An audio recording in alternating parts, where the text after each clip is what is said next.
President Donald Trump has made an abrupt departure from the G7 summit in Canada to focus on the Middle East. This, according to the White House officials, it comes after the president issued a warning on social media urging people in the nation's capital in that region to immediately evacuate. Joining us now is Washington correspondent Alice Barr, who's been covering politics for years now. And Alice, give us the latest surrounding the sudden return back to the White House.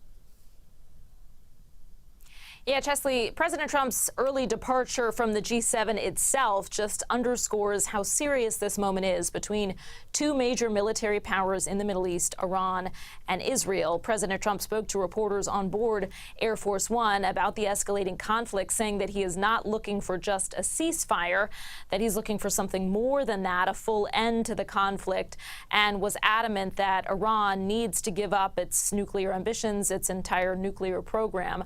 That is really what he wants to see. And you mentioned that comment that he made that everybody in Tehran, the capital of Iran, should evacuate. That's some 10 million people who live in that capital city. And he was asked about that comment on Air Force One, about whether there was a threat or some sort of incoming incident that he was referencing. And he said not at all, but that there's always the possibility a thing like that could happen, and that he just wants people to be safe.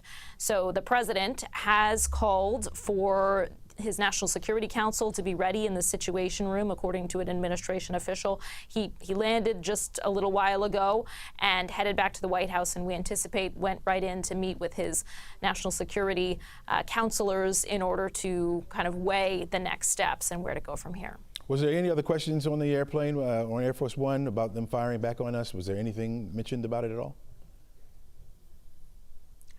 About Iran, yeah. So about Iran potentially firing back. So right. President Trump was asked about sort of how far the U.S. would go in getting involved, and about this idea of whether the U.S. would help Israel in its mission to destroy Iran's nuclear program. That's what is at stake here. Basically, the U.S. has, these kind of bunker buster bombs that could be dropped and potentially could reach down to the uranium enrichment facilities and sites that are deep underground in Iran. And he was asked about whether the U.S. would be able to ensure that the nuclear program were wiped out if the U.S. military was to get involved and take that kind of a step. And he just said he hopes that their program is going to be wiped out long before that. That would be, of course, a major step that would bring the U.S. much more center into this conflict between Israel and Iran. And so the question is whether to take that step, because President Trump has been adamant time and time again that Iran cannot be allowed to have a nuclear weapon, or to keep pushing for a diplomatic deal to stop Iran from developing a nuclear weapon, which is something the president has been pushing for up to this point. So, Alice, we know the president was set to meet with Ukraine's president at the G Summit today, but now obviously that's not going to happen. Where does it leave the talks to resolve the crisis there?